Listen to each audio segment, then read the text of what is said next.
started.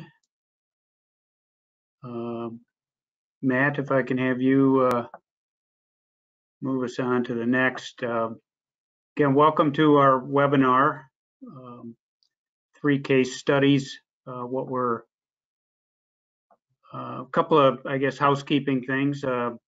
Again, what we're going to try to do here is talk about 3 different case studies that we've been involved with.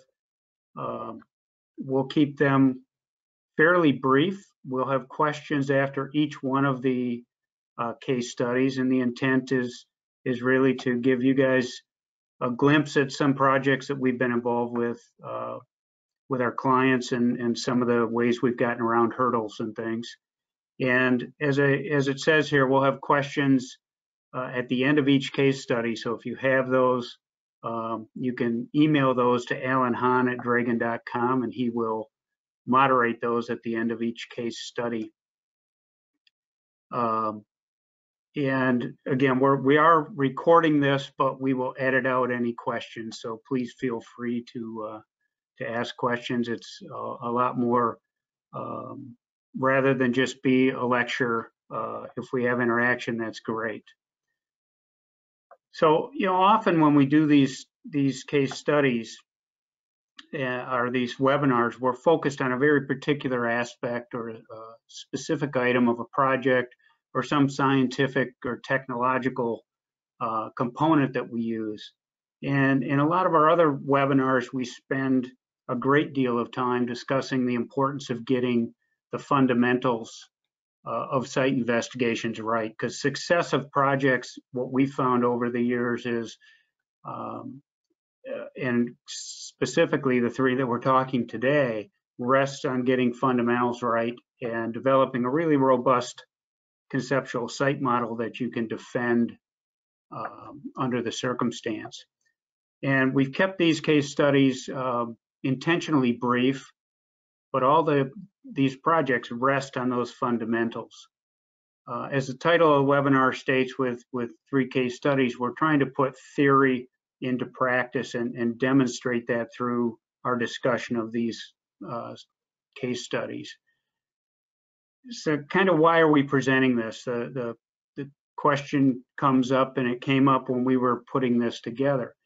And I think, as probably most of you are aware, very few projects are a simple straight line from start to finish.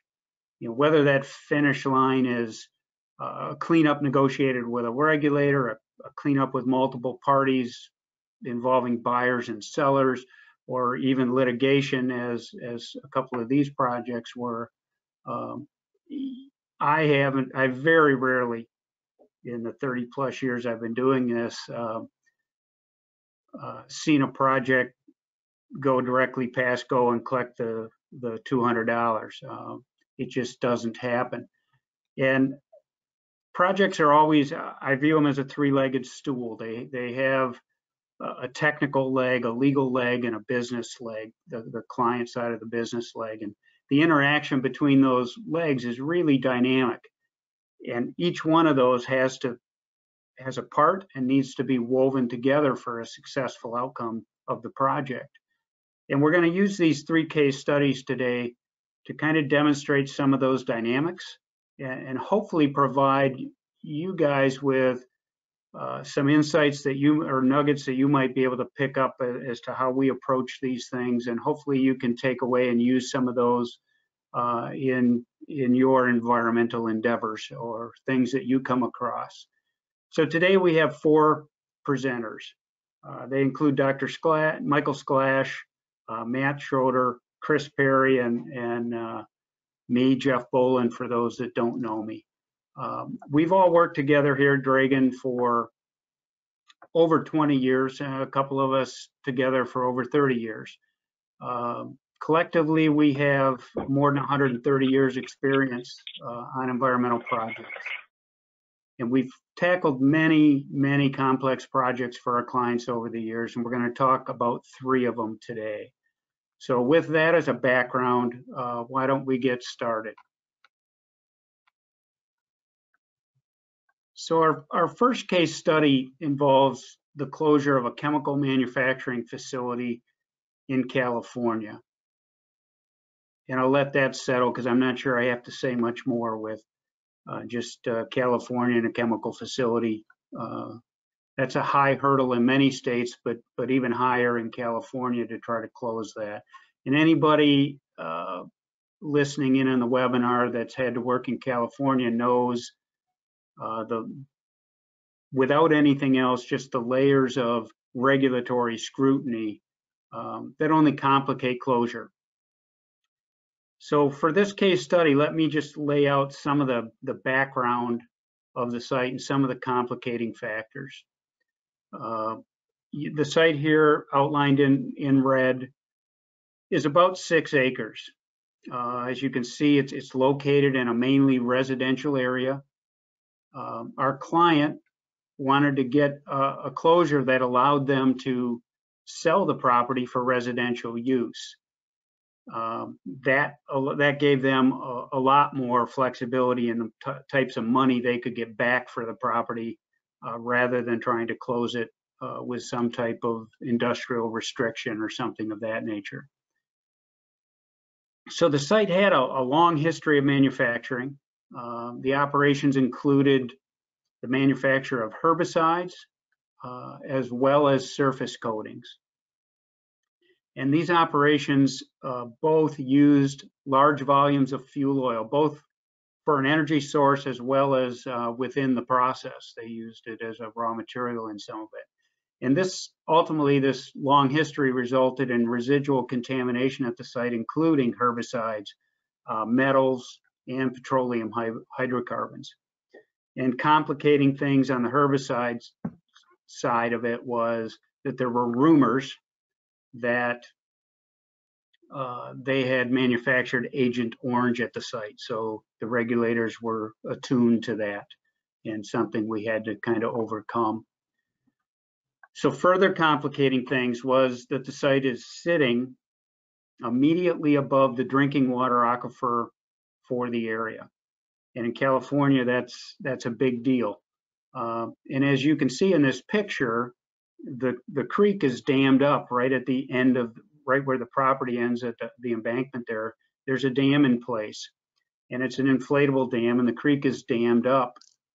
And that's so because during the wet season, they artificially recharge that aquifer system underneath the site as well as around the area. And what you don't see in this picture is that adjacent to and further out from what the picture shows is there's also a number of recharge ponds in the area. So beyond that, just simply making this a sensitive area to the regulators, one of the things that it did was it caused a fluctuation in the water table below the site of about 35 feet. So the upper part of the water table at the high time is about 30 feet below grade, and then it would fluctuate down to 60 or 65 feet below grade. And Matt Schroeder is going to talk a little bit about this project in a minute, and he'll talk how we had to overcome that situation with the regulators and to get them comfortable with it. But suffice it to say that it took considerable negotiation to get them comfortable with why this site would not be a problem to the aquifer. And I mentioned that the California regulatory structure is complex. It's layered, it's convoluted. My client had a few other adjectives for it, but I can't really say what those are here. But in this case, the lead agency was the Regional Water Quality Control Board. But on top of that, we also had to keep EPA and Department of Toxic Substance Control in the loop. They also were chiming in on occasion relative to decisions that were made. And it never stops there. In this particular situation, the local fire department also had to be kept in the loop on a number of issues at the site. And as I mentioned, the aquifer below, the county water board regulates that water supply. So we constantly had to keep the county water board in line, and the County Water Board and Regional Water Quality Control Board played off each other through this whole thing. It was kind of like you'd go ask mom if something was all right, and she'd say it's okay if dad says it is, and they would play off each other that way. So getting one of them to say it was okay and then getting the other to agree took some time. When we got involved, the previous consultant in this project, and they'd been working on it for a number of years, had already put forth kind of a dig and haul scenario out in front of the regulators to deal with the issues at this site. And dig and haul is a pretty easy thing for regulators to say yes to. However, from our client's perspective, the dig and haul had a price estimate of about $7 million. They didn't want to spend $7 million, but they did want to get a residential closure. And so that was part of the reason they got us involved on the project. And one more complicating factor, if that's not enough, was that prior to being a chemical facility, the site was a cannery in the early 1900s. And somebody in this community thought that part of the cannery office space was designed by a local architect that was relatively famous, and therefore they thought the site had historical significance, and so they wouldn't let our client knock down their own building until they made a determination on this historical significance, and that added about 18 months of time to this whole process of getting things done. So with that as a backdrop, talk a little bit about when we got involved and what our role was. As I mentioned, the other consultant had put some things forward to the regulators. Our client had used us before on some other projects and wanted to get kind of a second look. So they hired us to do a peer review of the 8 or 10 years of work that have been done on the site. And they wanted, that was to allow us to get our arms not only around the technical aspects of the situation, but also to better understand the regulatory dynamics of what was going on. And second, if we felt we could accomplish it based on what we reviewed, we had to develop and negotiate a new remedial strategy and a plan moving forward. And the first hurdle of that was certainly to undo the regulators' hold that they had on the previously instilled remedial approach of dig and haul. So we had to get them off of that square and onto another square of thinking about this differently if we were going to be successful. And then once the plan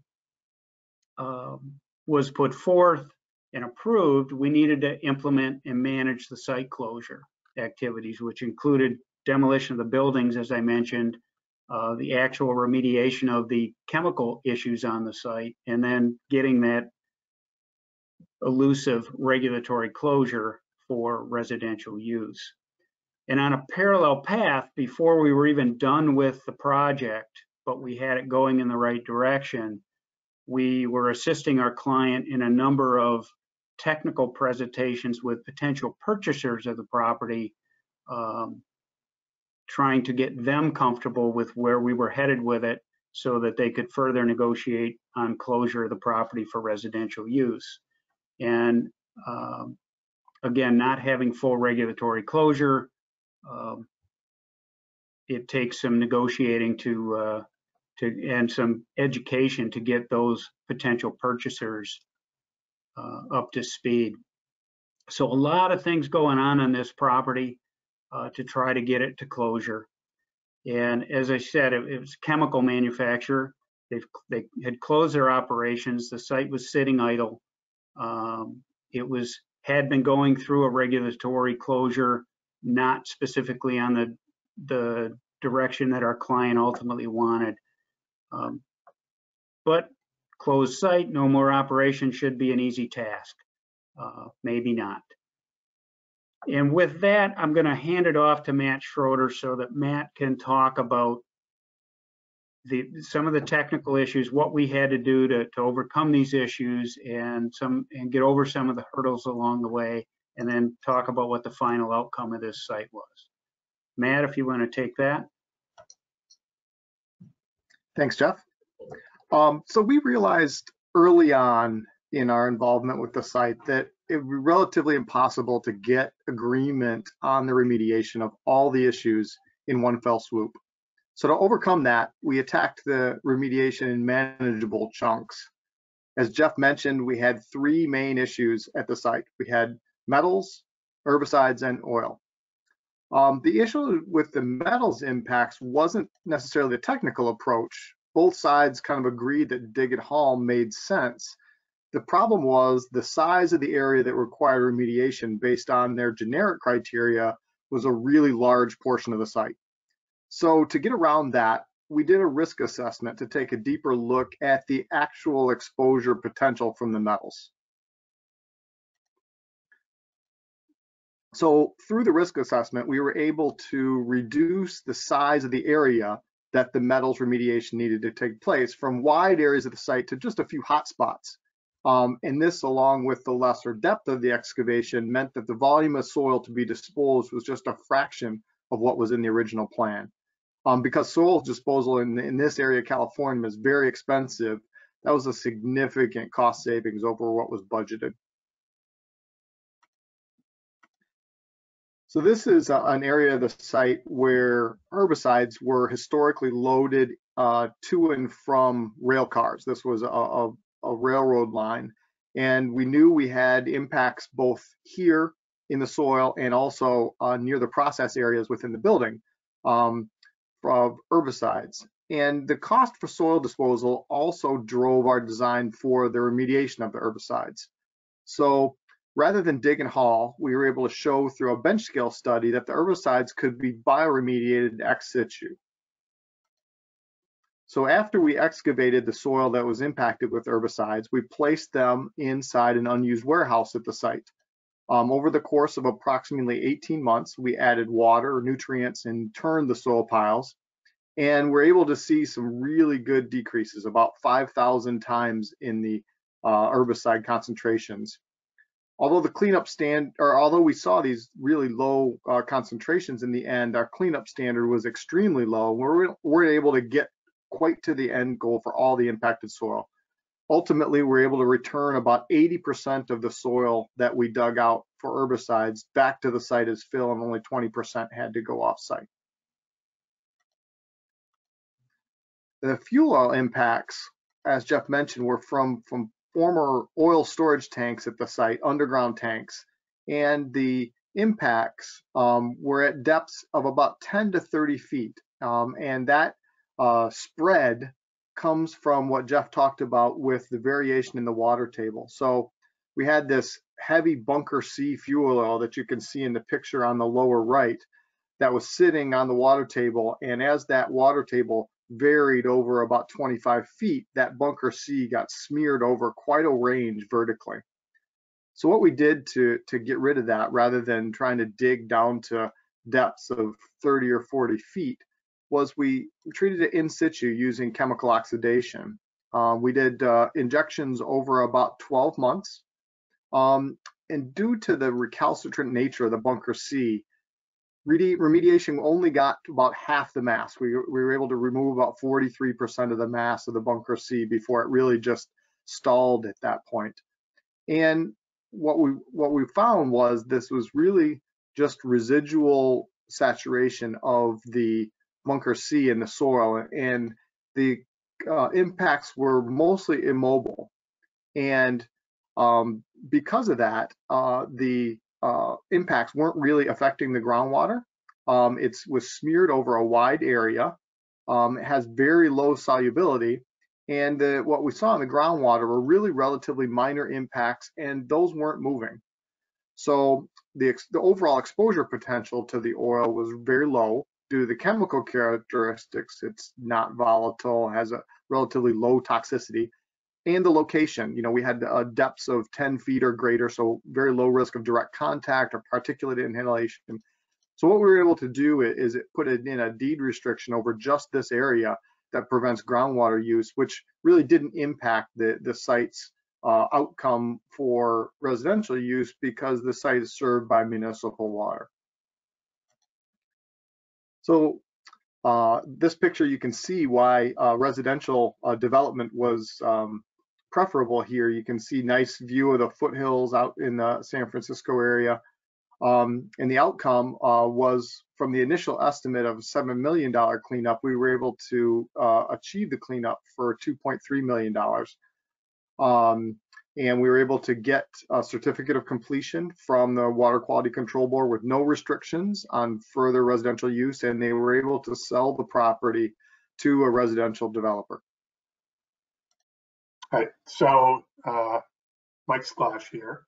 I'm going to talk about a case study that we did a number of years ago in Indiana. It was a litigation issue, and in this litigation we had a regional gas station chain. We're going to call that chain owner A, owned the gas station for several years and had a gasoline release. Subsequently, so that you can see the gas station in there. Subsequently, the gas station was sold to a multi-billion-dollar gas station chain, call that owner B, who owned the gas station. So both owner A and owner B had releases, and the groundwater flowed from right to left on this shot,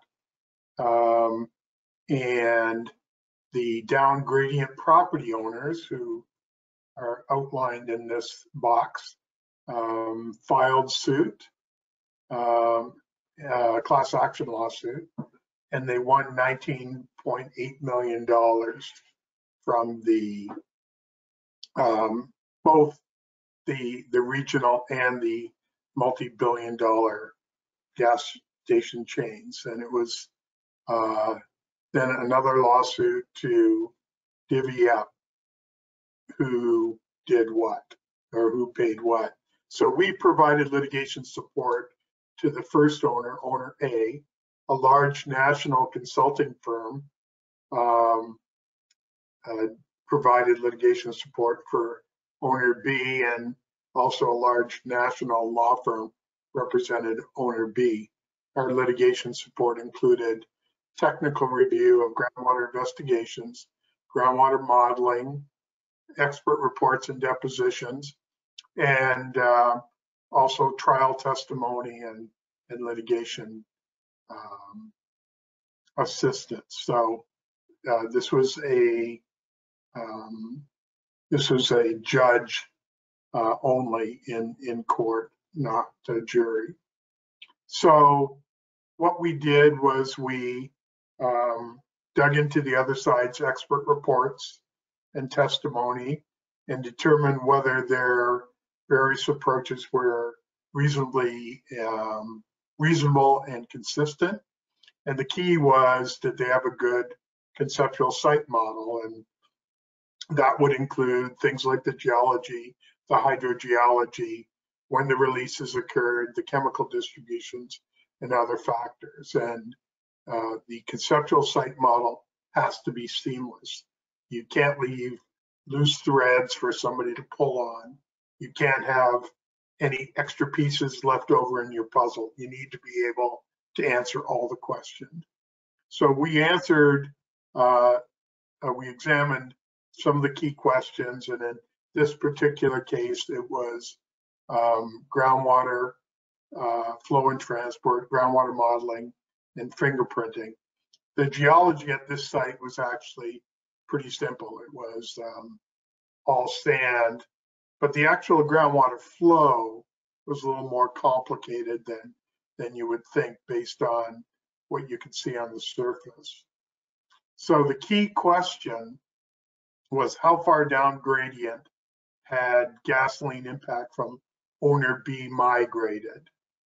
So they were gonna take a chunk. They were the last ones in, and that was theirs, and then owner A would pay the rest. And owner B said that the key was their gasoline at monitoring well 17. Sorry. One of the other side had two experts. They had one who did modeling and transport, and another one who did fingerprinting. One of the experts on the other side said that there was a chemical additive in owner B's gasoline that was not in owner A's gasoline. They got it from different refineries. That is, they had a fingerprint. So what they said was, if we can't find the fingerprint at MW17, then that's your problem out there. Ours didn't go that far. So you can see on this map here that I've outlined greater than 100 micrograms per liter MTBE. MTBE is a additive in gasoline, and the red line is greater than 1,000. So it tells you where the contamination went. Initially when you looked at it, you thought the groundwater would flow directly from left to right, but we can see it takes a little bit of a change in direction. So the other expert on the other side, owner B's expert, did not find their fingerprint at MW17, and he claimed that their impact, owner B's impact, didn't go this far as MW17. But two problems with their thinking, which you probably can see here. MW17 is not in a groundwater flow path from the release. It was a basic error that neither their physical hydrogeologist nor their fingerprint person really took into account. And the other thing is that the fingerprint person did not take into account that this additive that was only in gasoline B moved much more slowly than the other chemicals that we commonly think of as the contaminants, like benzene, toluene, ethylbenzene, and so on. So no matter whether there was a flow path from these gas stations to MW17, it wouldn't have got there in a zillion years. So it wasn't really a very good choice for an indicator of how far their gas got. So in the end, the judge ordered our client to pay $4 million out of the $19.8 million awarded to the downgradient property owners. Owner B, the multi-billion-dollar company, had to pay $16 million. And the news was that we heard afterward that our client was so happy that he only had to pay $4 million that he cried. So that's a very short, simple case study showing the importance of getting all the factors in the conceptual site model in line. Hello, this is Chris Perry. Today's discussion, the case study I'm going to discuss, is about a site involving a release of solvent. But before I get started, I do need to let everyone be made aware that this case study has never been discussed with the public previously. Although there are public records available and the court decision is a matter of public record, our client wishes to keep a low profile. And I've made every effort to ensure that our client's identity is protected and confidential. Therefore, I've had to remove a number of slides and photos from the site just to keep it confidential. So we have modified the presentation today, but the key technical components are all in here. And as I had a conversation last week with this client, who's still our client, he said, you need to inform your audience of what Dragon did to help us avoid millions of dollars of future liability and resulted in zero cost to our company. So let me get started. This case study involves a manufacturer that used TCE in their plant for several decades. And like many companies, what they did with all that waste TCE back in the 60s and 70s and early 80s was to deposit that waste TCE solvent in a dry well on their property. And of course, what happened is, as a result of doing that, is the groundwater beneath the plant became impacted and a TCE plume developed. And Dragon was not involved at all at this time. So they continued on with their consultant and completed the horizontal and vertical delineation of the extent of the TCE plume that was from the client, from this manufacturer, and involved a lot of wells. And it took several years for this to occur to get to the point where they put their hands around the problem. And as a result of all that, they designed a large-scale pump and treat system with air strippers and carbon treatment. And as we found later, as we determined later, that entire remediation system had been over-designed and over-engineered and created a very large capture zone for the capture of the groundwater. And we'll talk about how that's important in a few slides from now. And of course, the regulators were involved at every step along the way in this project. So after several years, after the full-scale remediation system had been operational, TCE was detected in some down gradient sentinel wells. And this was after a period of about 2 years. They were doing quarterly monitoring, and that they found this TCE, high concentrations of TCE in these down gradient sentinel wells. And of course, at that point, there was an immediate reaction by the regulators to just jump to a simple interpretation that the TCE must be coming from this manufacturer and is no longer being captured or has escaped the capture from the remediation system. So the regulator asked the manufacturer to conduct further investigation. And that included drilling and installation of more monitoring wells. And at this time, the area where the TCE was found was at a depth of about 45 meters below grade or 150 feet below grade. So getting in there and drilling and doing additional work was time consuming and obviously expensive as well. And so basically, the consultant that was working for the manufacturer at that time was following the directive from the regulator. There was a dozen or so more wells that were installed, and all of this work was being done, and there was more TCE being found. And the regulator really wanted to force the manufacturer to keep installing wells and expanding the remediation system. And this is what our client called the infinite scenario. They had no idea of when this would come to an end. And in fact, I was at one meeting with the client in front of the regulator where we had asked them specifically how much work did they think was going to be needed to understand the problem. And they said, well, maybe 20 monitoring wells. And our client thought maybe 40 was enough. The reality was this was becoming a very expensive endeavor for our client, and there was a lot of costs here for the future liability. And this is kind of when they started making a decision to get Dragon involved. And this was really based on their gut feeling. I mean, we were dealing with people that were not geologists or engineers. They were not technical people that understood anything really about contaminant migration, but they had a gut feeling that something was wrong. And what really was bothering them is that they had spent all that money to build a large-scale remediation system.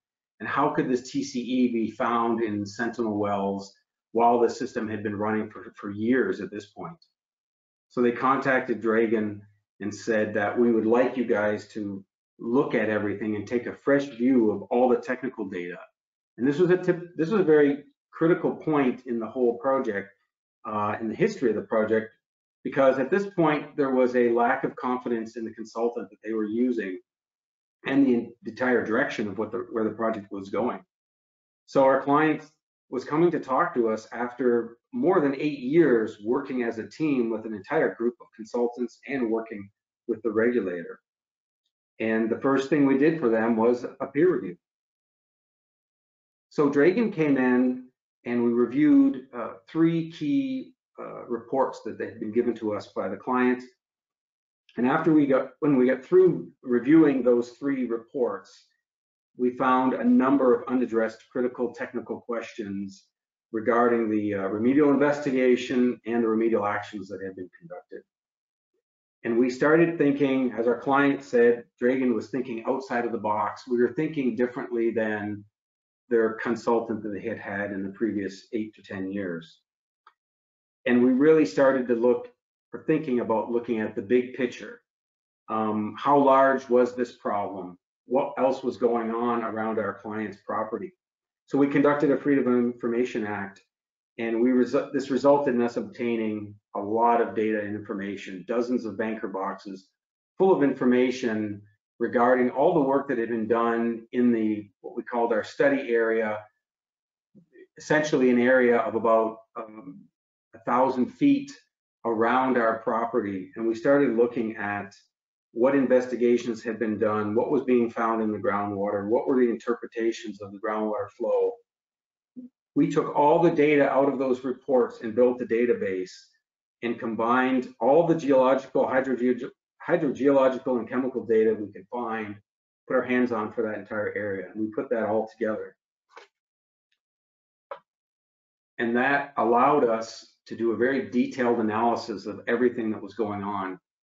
And as we looked at this larger study area and looked at what was going on our client's property and all the manufacturers in the area, and realizing so many of the manufacturers in the area also use TCE, we came up with a different interpretation.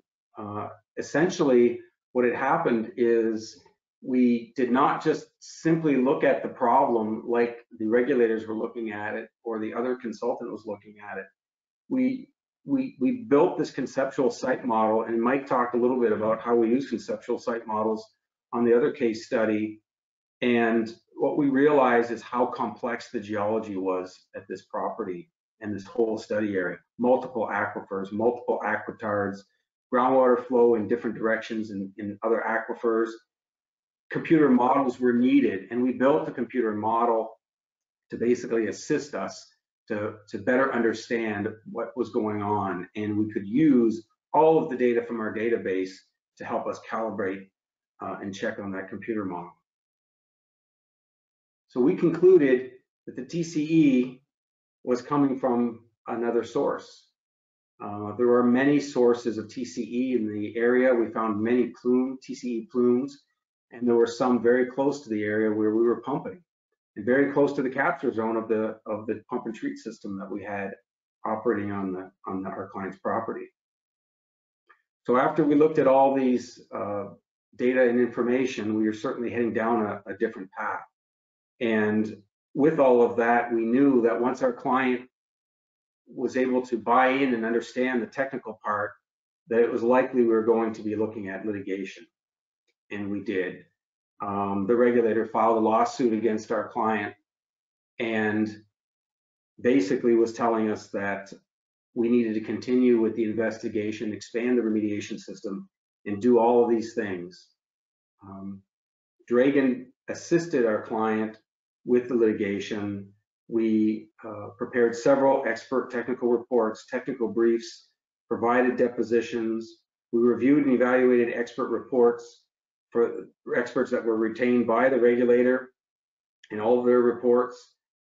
There was a lot of technical disputes, technical discussions between the experts on both sides. But we brought to the table the comprehensive database with it. By the time we finished, there was 15 years of data in that database. We had the conceptual site model. We had the calibrated computer model using everything from our database. So how did this end up? Well, it was a favorable outcome for our client.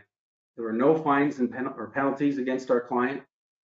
Our client wasn't being pushed to do any additional work, any additional well installations or expansion of the remediation system. Of course, all those things would have cost potentially millions of dollars. This was a significant win for our client. And if our client had relied upon a wrong technical interpretation or the model that had been prepared by the regulators, we don't know how many millions of dollars would have been spent chasing someone else's plume. And in the end, using the correct technical interpretation saved our clients millions of dollars and resulted in our clients spending 0 additional dollars. So at the very end, where are we today on this project is after winning in court, we turned to focusing on moving the project to completion. So we realized that we were hitting a lot of milestones, remediation goals with the system, and we decided to push our client moving forward into completing the project. And that means shutting down the entire remediation system. And we're currently in a shutdown phase right now. Probably what's most interesting to me is that we've been collecting data over the last 10 years post-litigation, and all the data we've collected has been consistent with the technical data and interpretations and model output that was presented in the court. And we're currently working at a rate of using only a few of the remediation pump and treat wells that were installed in the property originally. So we have about 75% of the system shut down. Do that. Again, thanks to everybody for joining us today. Again, I hope that there was something in these case studies that gives you something to think about relative to projects that you're working on, maybe things that you can utilize to move your projects along, for whether they're yours or your clients. I think we have some attorneys on the line. Again, the projects that we talked about, other than Mike's, were long-term projects. They're not something that happens overnight. It does take a strategy, and as I mentioned, it's a strategy that involves the technical side, the legal side, and that business component, because they're the ones ultimately that are spending the money. So, figure it out, get it done, and let our clients get back to the business at hand that they do. Environmental studies, environmental projects are typically not our clients' core work. So the group today, between Dr. Sklash and Matt and Chris and I, we've worked together a long time on a lot of projects. We use each other for sounding boards on projects as we're moving through things. But I would just encourage everybody on the line to make sure you've got a good team together, be it your legal counsel and be it your technical counsel. And it takes a team to make it happen. So again, appreciate everybody listening in. If you've got questions, you can certainly reach out to any of us by way of telephone or by way of email, and we'd be happy to talk to you. With that, I'll let everybody get back to sequestering in place, and take care, be safe.